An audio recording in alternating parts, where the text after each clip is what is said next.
एक मिनट में क्या बोले, फिर बोलना दोबारा। नहीं, आप बजट क्या बोलिए? नहीं, सभापति जी बोलिए। नहीं सभापति महोदय, जिन्होंने गोली चलाई वो आपका राम मंदिर बना रहे हैं।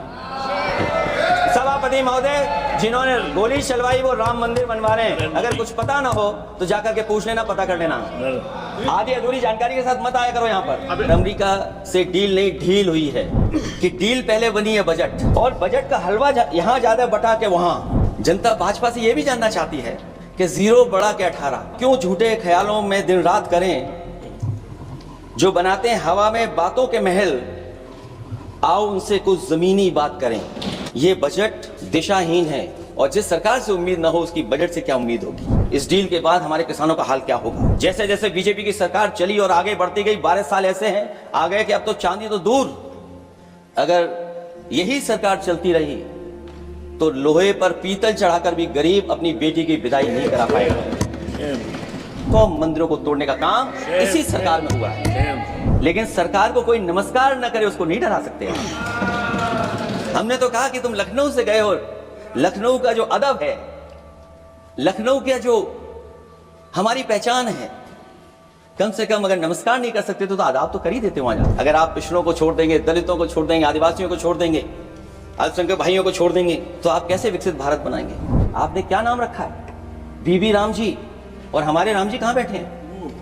कहाँ है हमारे राम जी? पीछे बैठे, जिन्हें बचपन से हम देखते आए राम जी। ये हमारी खुशकिस्मती है कि राम जी सदन में बैठे हैं, लेकिन आप राम जी का अपमान कर रहे हैं। आप उनको यहाँ नहीं बैठा सकते, आपको यहाँ बैठाना चाहिए नंबर 2 पर। आप कृपया देखिए, वित्त मंत्री राम जी को नहीं जानती हैं। अगर यही शेर बीजेपी को पढ़ना पड़ता तो वो पढ़ते कि हमको मालूम है स्वर्ग की सच्चाई, लेकिन दिल को बहलाने के का गालिब ये ख्याल की जगह सोच अच्छा है। सभापति महोदय, यही फर्क है, सबका साथ सबका विकास। सभापति महोदय, बोलने से पहले मैं जब बजट को देख रहा था और अक्सर सरकार को पिछले कई सालों से चलता हुआ मैं देख रहा हूं, मैं कहना चाहता हूं क्यों झूठे ख्यालों में दिन रात करें, जो बनाते हैं हवा में बातों के महल, आओ उनसे कुछ जमीनी बात करें। सभापति महोदय,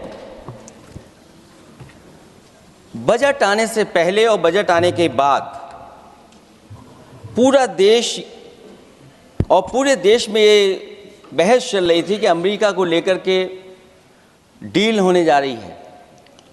सभापति महोदय, मुझसे पहले अभी जो भारतीय जनता पार्टी की माननीय सदस्य बोल रही थी, और भारतीय जनता पार्टी का ये पक्ष है कि हम लोगों ने दुनिया में बहुत सारे देशों से फ्री ट्रेड एग्रीमेंट कर लिया है। सभापति महोदय, मैं भारतीय जनता पार्टी की सरकार से जानना चाहूँगा, अभी कितने देश और बचे हैं जिससे आप फ्री ट्रेड एग्रीमेंट नहीं कर पाए हैं? कुछ ऐसे भी देश बचे होंगे शायद जिनसे आपकी इच्छा होगी कि हम फ्री ट्रेड एग्रीमेंट कर लें। और सभापति महोदय, का फ्री ट्रेड एग्रीमेंट हो भी जाते हैं, जो लोग कभी रुपए के बारे में बहुत चिंता करते थे, कभी कभी उम्र से, कभी कभी दूसरे लोगों की उससे जोड़ देते थे, इतने सब फ्री ट्रेड एग्रीमेंट होने के बाद और अमेरिका से डील नहीं ढील हुई है, उसके बाद हमारा रुपया कहां पहुंचेगा। और अगर यही डील होनी थी तो 11 महीने इंतजार क्यों कराया? अगर यही डील होनी थी सभापति महोदय, तो 11 महीने किस बात का इंतजार था? हमारे कारोबारियों को या हमारे जितने भी उद्योग से जुड़े लोग हैं उनके साथ ये परेशानी क्यों? बजट पर सबसे पहला सवाल यही है कि डील पहले बनी है बजट,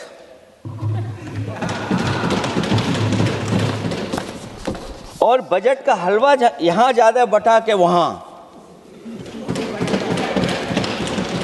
सभापति महोदय, स्वदेशी, आत्मनिर्भर, ये शब्द तो बहुत अच्छे लगते हैं, लेकिन जब डील हो गई है तो क्या इस बजट को लाने से पहले आत्मनिर्भरता और स्वदेशी को अपने अपने शब्दकोश से हटा दिया है, या इसको उल्टे अर्थ में विलोम शब्दकोश में डाल दिया है?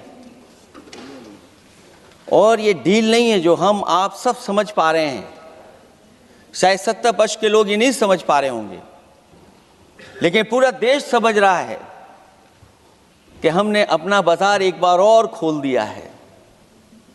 $500 बिलियन का व्यापार एक तरफा, हमारे आत्मनिर्भरता कहां जाएगी? स्वदेशी नारा हमारा कहां जाएगा?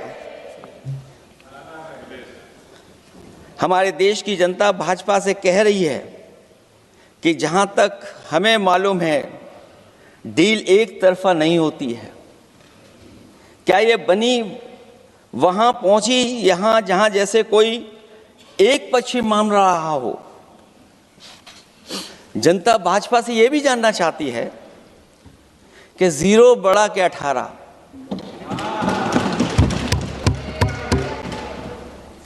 सभापति महोदय, भाजपा का समझौता गणित क्या यह है कि 18 0 के बराबर है?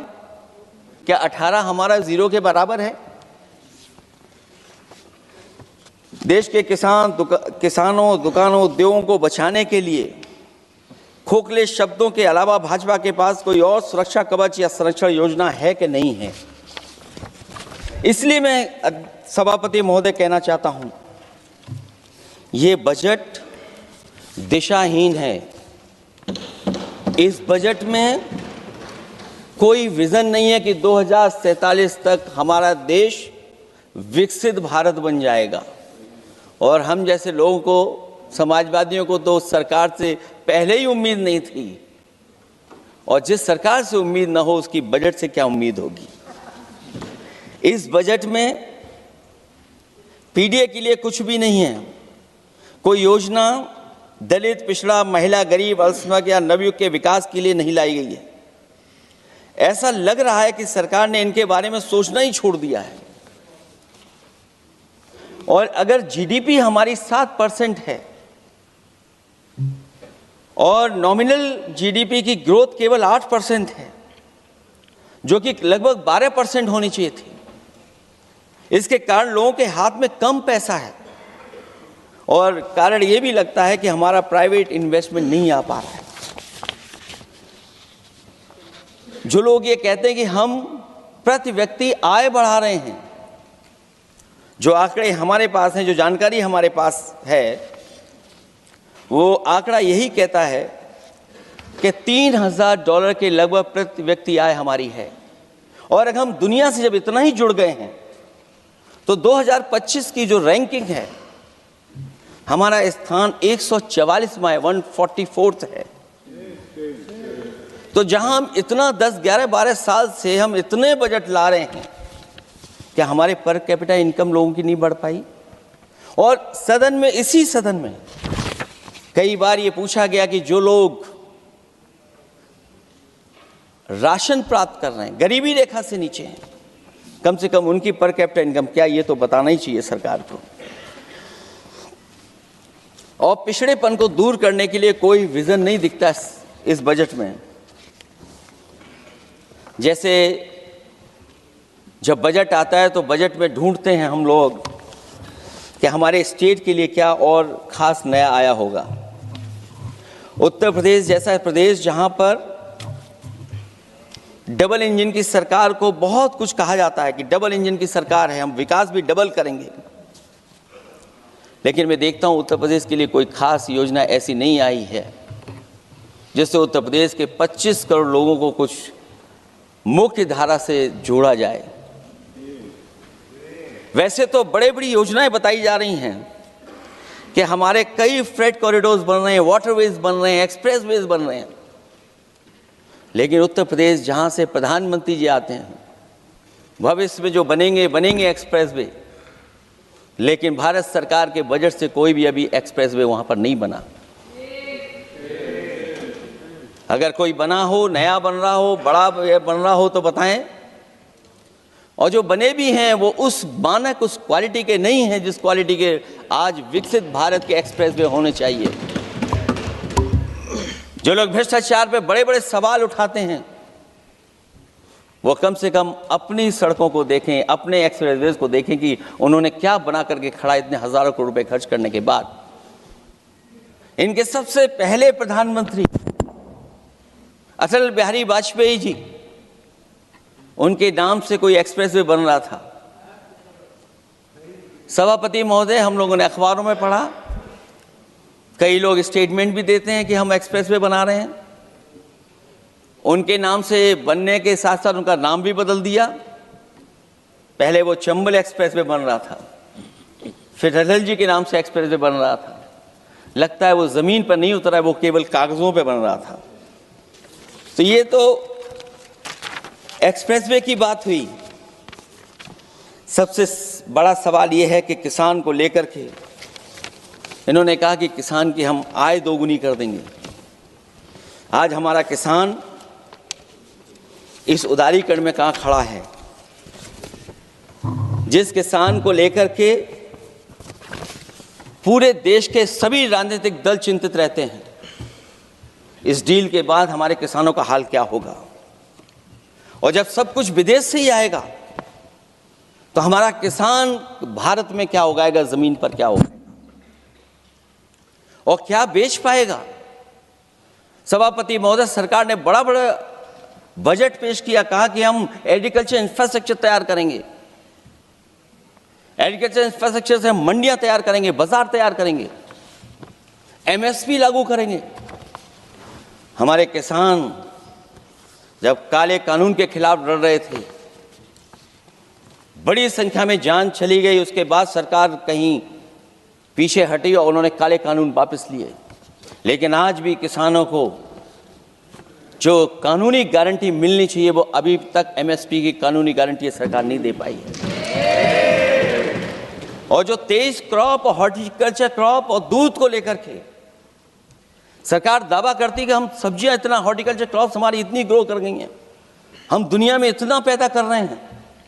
दूध के जब आंकड़े बताते हैं कि दुनिया में हम दूध का उत्पादन इतना कर रहे हैं, और अगर आपका बजट ही विकसित भारत का बजट है तो हमारे हॉर्टिकल्चर क्रॉप्स और जो हमारा किसान दूध का उत्पादन कर रहा है, दूध का उत्पादन हो रहा है, उसके लिए एमएसपी की गारंटी कब देंगे आप लोग? और गारंटी हम लोग इसलिए मांग रहे हैं क्योंकि उसको घर कैसे बनाएगा, घर कैसे चलाएगा, अगर उसको लाभ नहीं मिलेगा, बच्चों को कैसे पढ़ाएगा, अपनी बेटियों को हंसी खुशी विदा कैसे कर पाएगा? और इधर तो जहां फसल की कीमत नहीं मिल पा रही है, सभापति महोदय, सोने के भाव कहां पहुंच गए हैं? पहले गरीब सोचता था जब हम अपनी बेटी की विदा करेंगे तो कुछ सोने का एक सामान खरीद करके दे देंगे उसको। जैसे जैसे बीजेपी की सरकार चली और आगे बढ़ती गई, 12 साल ऐसे हैं आ गए कि अब तो चांदी तो दूर, अगर यही सरकार चलती रही तो लोहे पर पीतल चढ़ाकर भी गरीब अपनी बेटी की विदाई नहीं करा पाएगा। कैसे अपने भविष्य के लिए 2 पैसे जमा कर पाएगा? मतलब आज क्या खाएगा, कल के लिए क्या बचा पाएगा? ये किसानों के बड़े सवाल हैं। भाजपाई किसानों को लाभ नहीं पहुंचाना चाहते हैं, ये किसी और को लाभ पहुंचाना चाहते हैं। कुछ अदृश्य लोग हैं जिनको लाभ पहुंचाना चाहते हैं, क्योंकि इनका बजट, जो बजट बनाते हैं वो आम जनता का ना उसमें जिक्र है ना फिक्र रहती है। और अगर फिक्र होती उनको तो किसान की खाद समय पर मिल जाती, उनको बीज समय पर मिल जाता, सस्ती बिजली उपलब्ध हो जाती, सिंचाई मुफ्त हो जाती थी। और मुझे याद है सभापति महोदय, समाजवादी सरकार में हम लोगों ने किसानों की सिंचाई मुफ्त करने के भी फैसले लिए। कीटनाशक दवाइयां कितनी महंगी हैं और सरकार ने किसानों को अपने हाल पे छोड़ दिया। मंडियों पे कहीं कोई खरीद नहीं है, और अगर खरीद हुई है तो सरकार बताए कि धान, आलू या गेहूं की खरीद में तो मिल जाती है उसको कीमत, लेकिन धान और आलू जैसी फसलों पर कोई सरकार कीमत नहीं दे पा रही है। महंगाई बेतहाशा बढ़ने पर भी इस बजट में जनता को टैक्स में न छूट देना टैक्स शोषण है। अमीरों के काम, कारोबार और घूमने फिरने पर 10 तरह की छूटें दी गई हैं, लेकिन बेकारी, बेरोजगारी से जूझ रहे लोगों की उम्मीदों की थाली खाली है। मध्यम वर्ग अपने आप को ठगा महसूस कर रहा है। शोषित, वंचित, गरीब व्यक्ति जहां था वैसे भी नीचे जाता दिख रहा है। इस बजट ने उसके चादर में पैबंद लगाने की जगह उसे और चिथड़ा कर दिया है, क्योंकि सामाजिक सुरक्षा केवल शब्दों की औपचारिकता रह गई है। किसान, मजदूर, श्रमिक, कारोबारी, छोटा दुकानदार अपने लिए मिली राहत को दूरबीन से देखकर ढूंढ रहा है, और इसीलिए भाजपा का हर बजट 1/20 का बजट मानते हैं, क्योंकि वो 5% लोगों के लिए ही होता है। अच्छे बजट की होती हैं 3 पहचान: गरीब की तरक्की, खुशहाली और मुस्कान। शायद इस बजट ने तीनों चीजों को छीनने का काम किया गरीबों से। दूसरा विषय, स्वास्थ्य को लेकर के बहुत हमारा गरीब समय समय पर परेशान रहता है। स्वास्थ्य को लेकर के जो ठोस कदम सरकार को उठाने चाहिए, वो सभापति महोदय सरकार नहीं उठाती दिख रही है, और जितना भी स्वास्थ्य सेवाएं हैं वो ठप होती चली जा रही हैं। मैं उत्तर प्रदेश की बता सकता हूं, मुझे याद है सभापति महोदय, पहला जो भारत सरकार और प्रदेश सरकार को मिलकर के पहला हॉस्पिटल, मेडिकल कॉलेज शाहजहांपुर का बना था, जिस समय भारतीय जनता पार्टी के उस समय के स्वास्थ्य मंत्री और मैंने मिलकर के उसका उद्घाटन किया था। उसके बाद जो प्रचार में तो ये बहुत आगे हैं, प्रचार में तो ये कहते हैं कि हर डिस्ट्रिक्ट में हर हॉस्पिटल, हर डिस्ट्रिक्ट में एक हॉस्पिटल या मेडिकल कॉलेज, लेकिन सच्चाई तो ये है कि इन हॉस्पिटलों में इलाज नहीं है, दवाई नहीं है, ऑपरेशन के लिए कहाँ जाना पड़ता है, भटकना पड़ता है। और जिस तरीके से अभी जिन लोगों ने इंश्योरेंस या LIC में किस्त दी होगी, वो जानते होंगे कि महंगाई कम नहीं हुई है, महंगाई बढ़ी है, किस्तें बढ़ गई हैं। उदाहरण के लिए दिल्ली के एम्स के लिए 5,600 करोड़ रुपए, और आयुष्मान भारत के लिए पूरे देश के लिए सरकार ने जो बजट रखा है वो 4,700 करोड़ रुपए है।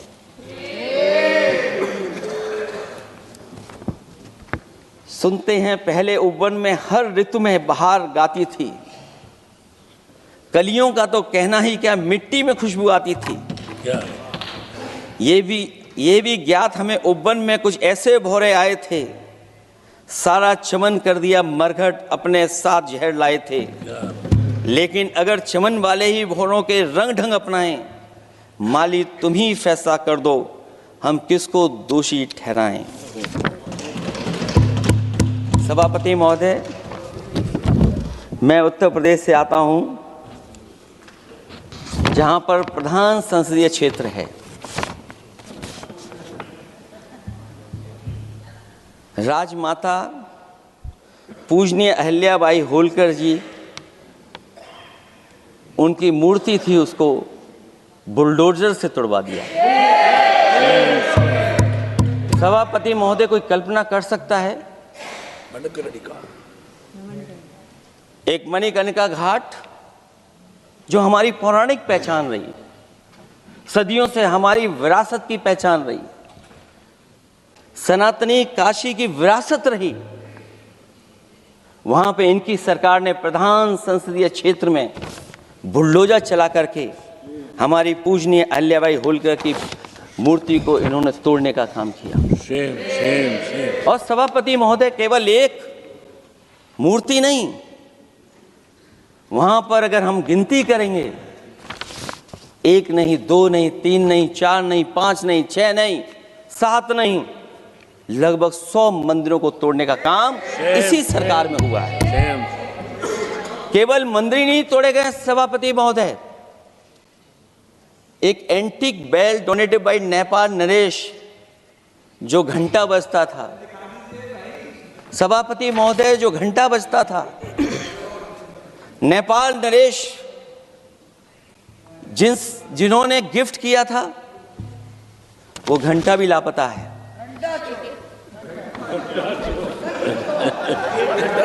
केवल घंटा ही लापता नहीं है,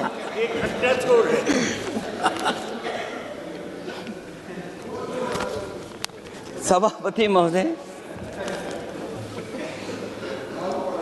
नमामि गंगा को लेकर के हमारे कानों में अभी भी वो बातें गूंजती हैं कि माँ गंगा ने मुझे बुलाया है। क्या बात है कि पिछले 11 साल से माँ गंगा ने बुलाया ही नहीं किसी को। माँ गंगा बह रही हैं, जो उसके पैरामीटर्स हैं, जिस पैरामीटर्स को हर दिन नापा जाता है, उसमें डिसॉल्व ऑक्सीजन, सीओडी, बीओडी और तमाम पैरामीटर्स, आज किस हालत में है माँ गंगा। कोई कह रहा था कि अब गंगा बहकर के दूर तक जाएंगी, लेकिन शायद वो ये नहीं जानते होंगे कभी कभी उल्टी गंगा भी बहती है। जब उल्टी बहेगी तो यूपी के आते आते आप बाहर हो जाएंगे। सभापति महोदय, नमामि गंगा, मां गंगा में जुड़ने वाली नदियां, वरना नदी को एक संरक्षण कैसे हो, ब्यूटिफिकेशन कैसे हो, रिवर फ्रंट कैसे बने, उसकी शुरुआत की थी। लेकिन सभापति महोदय, इनकी बुलडोजर सरकार ने उसका काम रोक दिया। काली नदी किस हालत में है। यमुना के बारे में दिल्ली की सरकार जब बनानी थी तो कहा कि हम दुनिया का सबसे बेहतर रिवर फ्रंट बनाएंगे यमुना पर, इसी राजधानी में कहा गया। आज बताइए यमुना की हालत क्या है। और अगर यमुना दिल्ली में गंदी हो रही है तो ये बह करके जब यूपी जाती है तो मथुरा में भी गंदी है। और थोड़ा बहुत साफ गंगा इसलिए हो जाती है क्योंकि जब चंबल का पानी उसमें जुड़ता है, थोड़ी बहुत यमुना साफ हो जाती है। उसके बाद यमुना में भी कोई सफाई का सरकार ने इंतजाम नहीं किया। और आज भी मैं कहता हूं, देश का सबसे अच्छा रिवर फ्रंट अगर कहीं बना है तो लखनऊ में बना है, गोमती रिवर फ्रंट। जो लोग ये कहते हो कि दूसरा रिवर फ्रंट अच्छा है, मैं उनसे कहूंगा कि अभी लखनऊ के रिवर फ्रंट पर भी घूम करके आइए, तब आपको मालूम पड़ेगा कि रिवर फ्रंट क्या होता है। 26 जनवरी इसी वर्ष मैंने एक प्रतिष्ठित अखबार को पढ़ा और उसमें देखा मैंने कि high uranium in India's ground water samples लिए गए हैं। एक्सपर्ट्स वार्न कर रहे हैं कि सेवरल हेल्थ रिस्क हैं उससे। Lead pollution alarming in 69 rivers in India contaminated, rivers are contaminated. हमारे पानी में पेस्टिसाइड है, इंडस्ट्रियल वेस्ट है, अनसेफ है ड्रिंकिंग के लिए। हमारी नदियों में मरकरी है, डेंजरस लेवल। और जितनी भी हमारी वाटर बॉडीज हैं इंडस्ट्रियल टाउन्स के आसपास, सब में टॉक्सिक है, मरकरी है, बड़े पैमाने पे डेंजरस है पानी वहां का। और कई जगह इंडस्ट्री का सीधा सीधा वेस्ट जा रहा है। आर्सेनिक लेवल का सोच ही नहीं सकते हम लोग, जो मानक है उससे कई गुना ज्यादा है। ये तो हमारे देश का पानी है जो नदियों में बह रहा है, जो अंडरग्राउंड वाटर बन रहा है हमारा। ठीक ही कहा हमारे माननीय सदस्य ने कि जो संपन्न हैं, प्रिविलेज्ड हैं, वो लोग तो पानी साफ करने की मशीन खरीद सकते हैं। हमारा गरीब क्या खरीदेगा। गरीब की हेल्थ को कितनी परेशानी और रिस्क है। यहां तक कि अंतर्राष्ट्रीय प्लेटफॉर्म पर हमारे देश को भी सुनना पड़ा एक प्रतिष्ठित चैनल पर कि आपके देश में इन्वेस्टमेंट क्यों आएगा, क्योंकि वहां आ ही नहीं सकता है, क्योंकि आपकी हवा खराब है।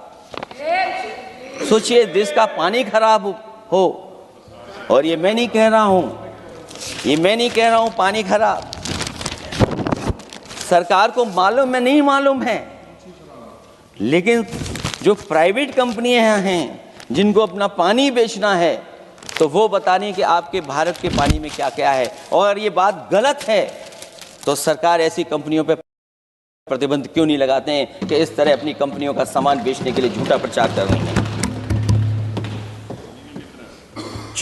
जो चर्चा होने लगती है हवा खराब है,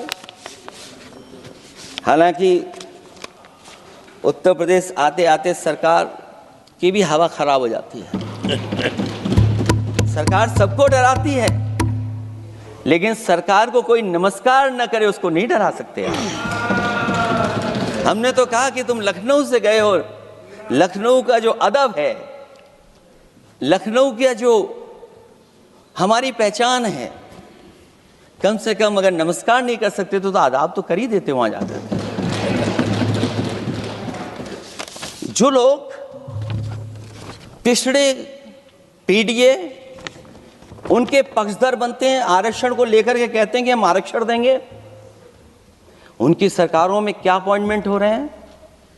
मुझे याद है इससे पहले जब बहस हुई थी सदन में, वहां से बात निकली थी कि किस तरीके से अपॉइंटमेंट हो रहे हैं यूनिवर्सिटीज और कॉलेजेस में। मैं उसी पे कुछ कहना चाहता हूं। ये अपनी अपनी किस्मत है, कुछ कलियां खिलती हैं ऊपर और दूसरी मुरझा जाती हैं झुके झुके जीवन भर भूं पर। माना बदकिस्मत है, लेकिन क्या वे महक नहीं सकती हैं? अगर मिले अवसर अंगारे सी क्या दहक नहीं सकती हैं? जिस तरीके से आरक्षण पर खिलवाड़ हो रही है उसकी कोई कल्पना नहीं कर सकता था। विकसित भारत तभी विकसित भारत माना जाएगा जब हमारे पिछड़े, दलित, आदिवासी, अल्पसंख्यक मुसलमान भाई को बराबर का हक मिलेगा। और जब तक हक नहीं मिल रहा उनको, तब तक शायद विकसित भारत का देखने का सपना आधा अधूरा है। अभी अभी सुप्रीम कोर्ट ने कहा है माइग्रेशन को लेकर के, सुप्रीम कोर्ट ने 16 जनवरी को एक फैसला पलट दिया। हाई कोर्ट के फैसले को पलटते हुए फैसला सुनाया कि यदि आरक्षित वर्ग का कोई उम्मीदवार बिना किसी छूट का लाभ लिए अगर अनारक्षित वर्ग से ज्यादा नंबर प्राप्त करे तो उसे अनारक्षित वर्ग में सेलेक्ट किया जाएगा। क्या सुप्रीम कोर्ट भी कह रहा है? हमारे सरकार की भी नियत है कि सबको आरक्षण मिलना चाहिए जिनका हक हो। हमारे प्रधानमंत्री जी भी कहते हैं हम पिछड़े हैं। हमारे दूसरे नंबर के नेता, क्योंकि उन्हें सनातनी बनना था, अपना धर्म बदल के दूसरा धर्म लिख लिया उन्होंने। तो कम से कम पिछड़ों का तो ख्याल करिए आप। जब पिछड़ों का ख्याल करोगे तभी आपका देश विकसित बनेगा, भारत विकसित बनेगा। अगर आप पिछड़ों को छोड़ देंगे, दलितों को छोड़ देंगे, आदिवासियों को छोड़ देंगे, अल्पसंख्यक भाइयों को छोड़ देंगे, तो आप कैसे विकसित भारत बनाएंगे? एक आर्थिक बराबरी है, दूसरी सामाजिक बराबरी है। और मुझे लगता है बजट से ना आर्थिक गैर बराबरी दूर हो रही है, ना सामाजिक गैर बराबरी दूर हो रही है। और इनकी सरकार में कितना भेदभाव है। सभापति महोदय, केवल चुनाव जीतने के लिए सोचिए।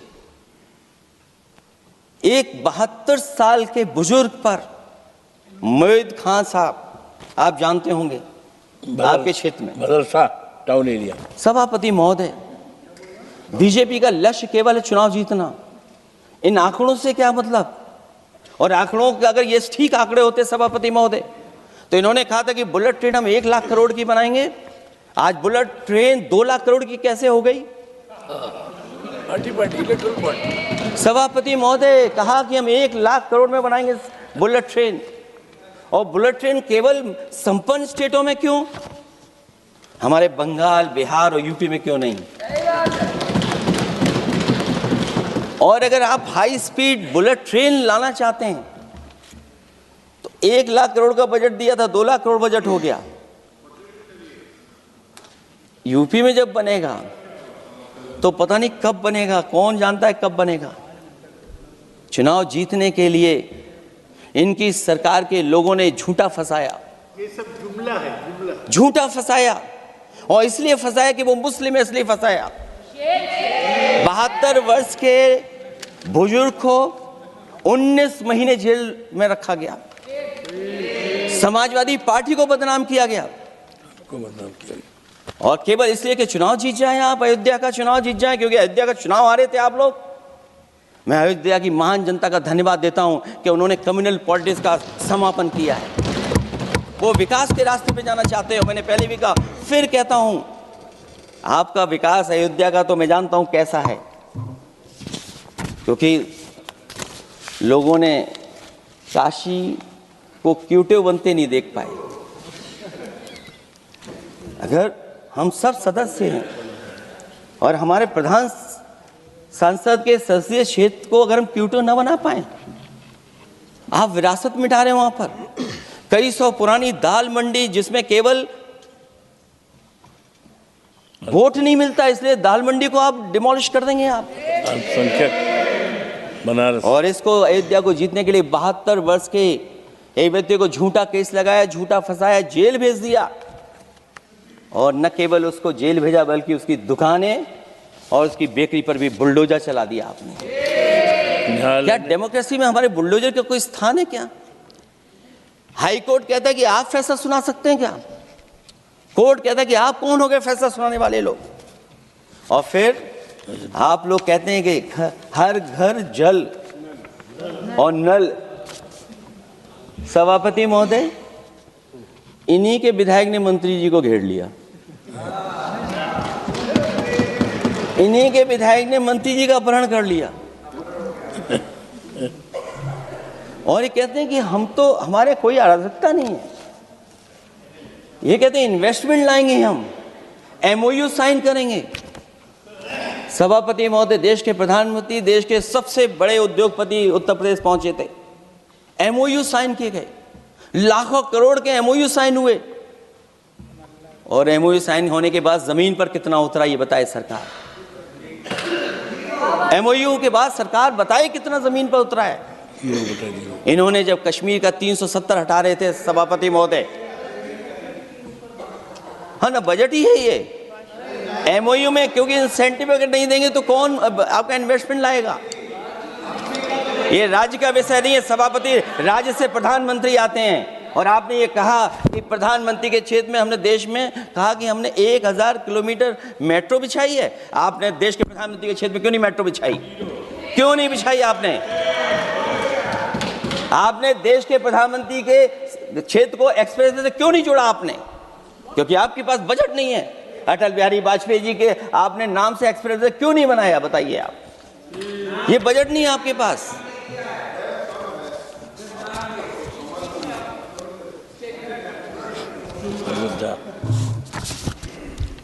अयोध्या एयरपोर्ट घोटाला, एयरपोर्ट बनते ही पानी टपकने लगा। एयरपोर्ट तो दिल्ली का है, बजट तो दिल्ली ने दिया होगा। अयोध्या रेलवे स्टेशन, हमारे कन्नौज का रेलवे स्टेशन बनते ही गिर गया, और गिरने के बाद अभी तक नहीं बन पाया। तो ये बजट का हिस्सा नहीं है क्या? आप वाटरवेज बात कर रहे हैं, गंगा साफ नहीं है, आप पानी का जहाज कहां ले जाएंगे? बिहार में जाकर के रुक जाएगा। पिछली बार भी एक पानी का जहाज चला था, बनारस से जाते ही बिहार में रुक गया, जाकर के पटना भी नहीं पहुंच पाया। Rampath, sewer line smart city का हिस्सा है। आपका स्मार्ट सिटी कैसा है? इंदौर में पानी पीने से कितने लोगों की जान चलेगी सभापति महोदय? और कोई शहर बता दीजिए जहां कूड़ों का ढेर ना हो। जब देश के प्रधानमंत्री जी ने झाड़ू उठाया हो और उसके बाद भी कहीं कूड़ा ना हटे सभापति महोदय। भजन संध्या स्थल घोटाला हुआ, अंतर्राष्ट्रीय मीडिया सेंटर बनाया, उसमें भी पानी गिर रहा है। लाइट सजावट की चाइनीज आई हैं। हमारे देश का कारोबार कैसे उलझा दिया आपने? चीन और अमेरिका और थोड़ा बहुत रशिया, विदेश नीति तो असफल हुई है, लेकिन हमारा बाजार को भी पूरा बेच दिया। और चीन के सवाल पर सभापति महोदय, चीन हमारी जमीन पर भी निगाहें रखे हुए है और हमारे बाजार पे भी। इसलिए जो सरकार फैसला ले बड़ी सावधानी से ले। मैं कितनी बातें बताऊं वहां पर। सेना जमीन ले लिया, जमीनें जाने कहां चली गई हैं। इसलिए सभापति महोदय, ये बजट दिशाहीन है। ये 2047 में हमारा विकसित भारत तो नहीं बनेगा। और जिस तरीके से बेरोजगारी बढ़ी है, बेरोजगारी को लेकर के जो चिंता रही, हमेशा रहती थी, और जो सरकार ने बड़े बड़े फैसले भी लिए थे, जानकारी दी थी कि हम बेरोजगारी ऐसे दूर कर लेंगे। मेक इन इंडिया का जो सपना दिखाया था, आखिरकार मेक इन इंडिया का सपना कहाँ पूरा हो पा रहा है? मेक इन इंडिया का जो शेर था वो जंग खा रहा है सभापति महोदय। जो योजना लेकर के आए थे, एम्प्लॉयमेंट लिंक्ड इंसेंटिव्स, सरकार बताए कि हमें कितना उसमें लाभ पहुंचा है। 2024-2025 के बजट में इन योजनाओं के लिए 33,000 करोड़ रुपए आवंटित किए गए थे, लेकिन खर्च कितना हुआ? 1,700 करोड़ रुपया केवल। एक आपने पिछली बार सपना दिखाया था कि इंटर्नशिप की योजना,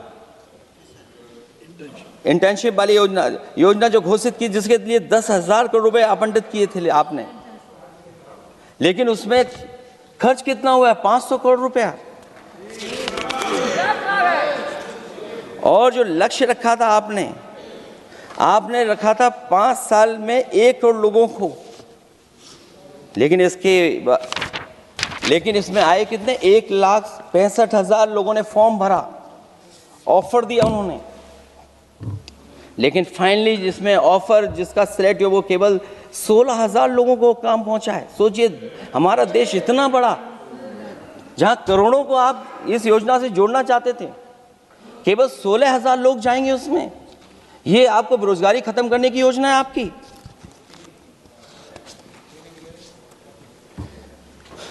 माननीय वित्त मंत्री जी के सदन के सामने स्थिति स्पष्ट करनी चाहिए कि मनरेगा एक महत्वपूर्ण योजना थी, जिसमें गरीबों को ग्राम स्तर पर रोजगार मिलता था, राइट टू वर्क के अनुसार थी।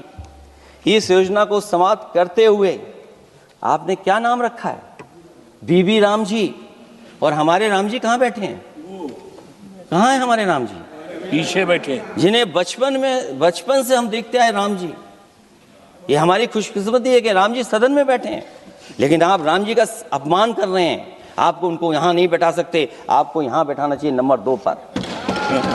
अगर आप सच्चे मायने में सभापति महोदय, बीपी राम जी, आप कृपया देखिए, वित्त मंत्री राम जी को ही नहीं जानती हैं। अखिलेश जी, हे भगवान, हम क्या करें अब? अखिलेश जी, आप कृपया बजट पे आ जाइए। आप कृपया बजट पे आ जाइए अखिलेश जी। सभापति महोदय, बजट पे आइए, बजट पे आइए।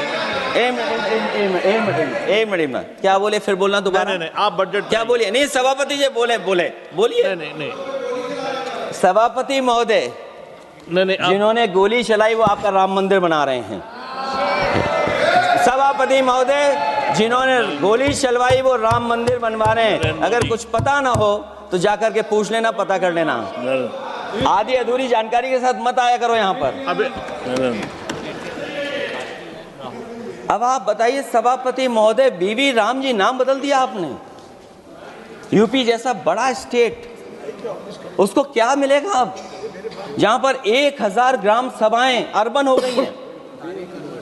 जब 1,000 ग्राम सभाएं अर्बन हो गई हैं और 40% व्यय प्रदेश सरकारों पर डाल दिया गया है, ये स्कीम कैसे चलेगी आपकी? मैंने पहले ही कहा था कि एमएसपी की लीगल गारंटी मिलनी चाहिए। और जिस तरीके से किसान आत्महत्या कर रहा है, एनसीआरबी के आंकड़े सरकार के पास होंगे कि किसान कितनी आत्महत्या कर रहा है। जिन्होंने ये कहा कि 2022 तक हम दोगुनी आय कर देंगे। आप बताइए, आलू की पैदावार की क्या आय दोगुनी हो गई? धान की पैदावार करने वाले की आय दोगुनी हो गई। आपको गाय से बहुत प्रेम है। हमारे क्षेत्र में खुद एक काऊ मिल्क प्लांट बना, यूपी का पहला काऊ मिल्क प्लांट। आपकी सरकार ने उसको बंद कर दिया। आप कहते गाय की सेवा करो, लेकिन पहला यूपी का काऊ मिल्क प्लांट वो आपसे बंद हो गया। अगर शायद हम ऊंट के मिल्क की चॉकलेट बना रहे होते उस प्लांट से, तो वो प्लांट चलता रहता। आय दोगुनी कितनी हुई है बताएं सरकार? मत्स्य पालन और पशुधन विकास की तरफ सरकार का कोई ध्यान नहीं है। सरकार का कहना है कि वित्त अच्छी हुई है, लेकिन क्या कारण है कि एफडीआई में लगातार कमी आ रही है? विदेशी इन्वेस्टर्स क्यों बाहर ले जा रहे हैं? भारत में इन्वेस्ट करने के लिए क्यों नहीं इच्छुक हैं? और शेयर मार्केट क्यों इतनी जल्दी गिर जाता है?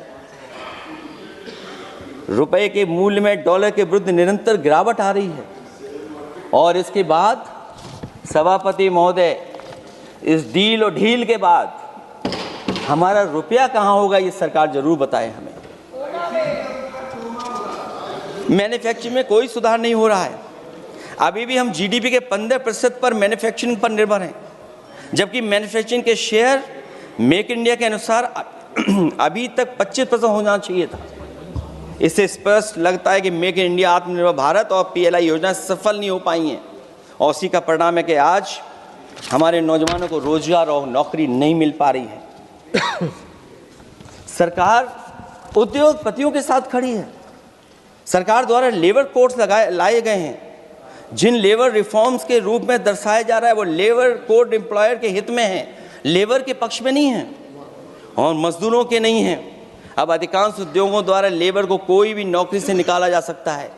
इतना तानाशाही होगी कि जब चाहेंगे तब निकाल देंगे। उनके 8 घंटे से अधिक काम कराया जा सकता है।